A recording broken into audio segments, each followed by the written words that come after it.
Salam, selamat pagi Bapak Ibu yang dikasihi oleh Tuhan. Kita bertemu kembali di dalam renungan harian GP Kristen Pangkal Pinang. Mari kita siapkan hati kita untuk mendengarkan firman Tuhan. Mari kita berdoa.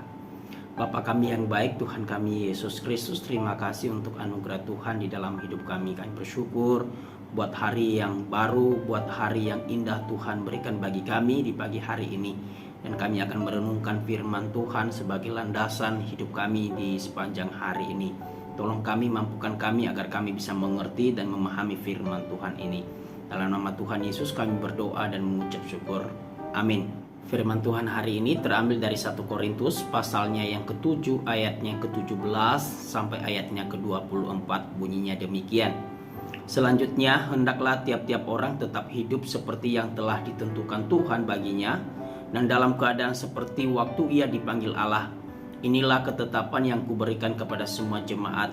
Kalau seorang dipanggil dalam keadaan bersunat, janganlah ia berusaha meniadakan tanda-tanda sunat itu. Dan kalau seorang dipanggil dalam keadaan tidak bersunat, janganlah ia mau bersunat. Sebab bersunat atau tidak bersunat tidak penting. Yang penting ialah mentaati hukum-hukum Allah. Baiklah tiap-tiap orang tinggal dalam keadaan seperti waktu ia dipanggil Allah. Adakah engkau hamba waktu engkau dipanggil? Itu tidak apa-apa. Tetapi jikalau engkau mendapat kesempatan untuk dibebaskan, pergunakanlah kesempatan itu. Sebab seorang hamba yang dipanggil oleh Tuhan dalam pelayanannya adalah orang bebas, milik Tuhan. Demikian pula orang bebas yang dipanggil Kristus adalah hambanya. Kamu telah dibeli dan harganya telah lunas dibayar. Karena itu, janganlah kamu menjadi hamba manusia. Saudara-saudara, hendaklah tiap-tiap orang tinggal di hadapan Allah dalam keadaan seperti pada waktu ia dipanggil. Saudara yang dikasihi oleh Tuhan, jemaat Korintus memiliki konsep spiritualitas yang salah. Mereka berpikir bahwa hubungan seksualitas antara suami istri dapat merusak spiritualitas mereka.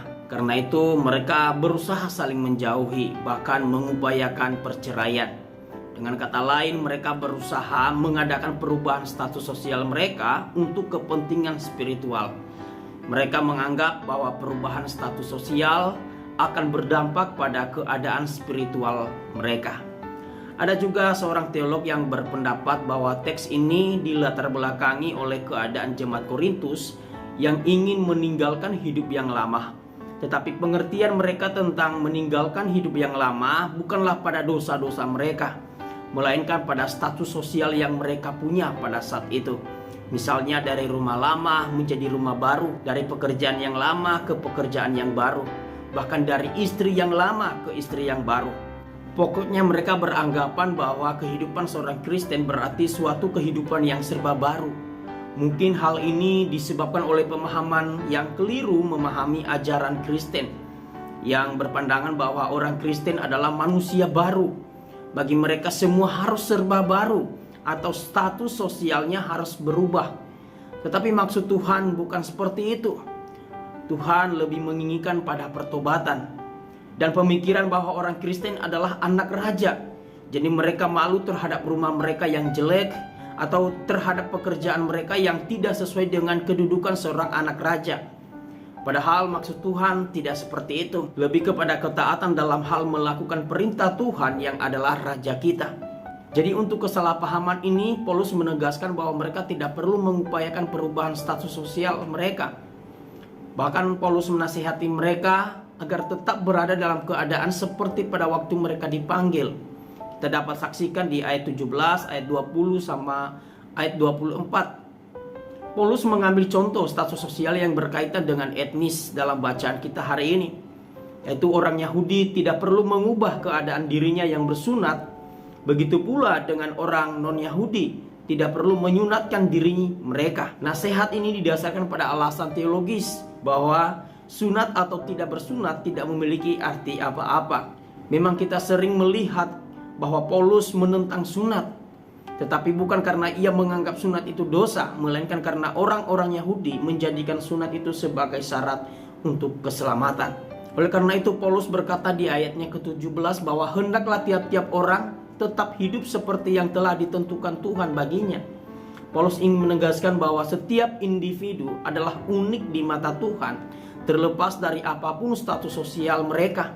Dan status sosial yang disandang oleh seseorang, hal itu merupakan ketentuan Tuhan bagi mereka, baik dari segi etnis, Yahudi atau Yunani, ataupun dari segi pekerjaan, seorang budak atau seorang merdeka, seperti yang disinggung dalam bacaan kita hari ini.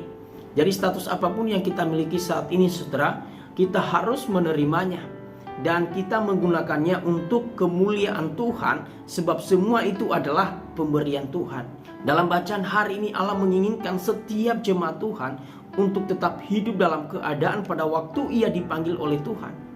Hal ini merujuk pada panggilan pertobatan kita. Jadi setiap jemaat dipanggil untuk tetap hidup seperti pada waktu mereka dipanggil dalam pertobatan oleh Allah. Panggilan ini menunjukkan bahwa relasi dengan Allah tidak dibatasi oleh status sosial apapun, baik kaya maupun miskin, baik pekerjaan sebagai pembantu rumah tangga maupun pekerjaan kantoran, baik etnis Tionghoa atau Jawa atau Sumatera dan lain sebagainya. Kalau dulu Allah berkenan memanggil kita dalam keadaan sosial apapun, maka itu berarti bahwa status sosial tidak bisa menghalangi kita, relasi kita selanjutnya dengan Allah. Kita tidak perlu mengubah status sosial kita agar kita lebih diterima oleh Allah. Sebab yang paling menentukan bukanlah status sosial kita, melainkan anugerah Allah. Allah hanya menginginkan pertobatan hidup kita. Karakter kita lah yang perlu diubahkan supaya kita lebih berkenan di hadapan Tuhan, bukan status sosial kita. Di ayat 19 memberikan contoh bahwa sunat atau tidak bersunat bukanlah hal yang terlalu penting.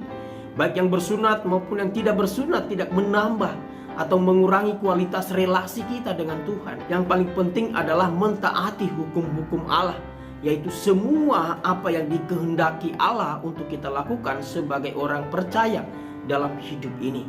Sebab kita ini adalah milik Allah seutuhnya. Allah telah membeli kita dan harganya telah lunas dibayar melalui pengorbanannya di kayu salib. Maka kita adalah orang bebas dalam perhambaan kepada Tuhan kita Yesus Kristus untuk melayani Dia dengan setia. Kiranya firman Tuhan ini menolong dan memberkati kita semua. Amin. Tuhan Yesus memberkati.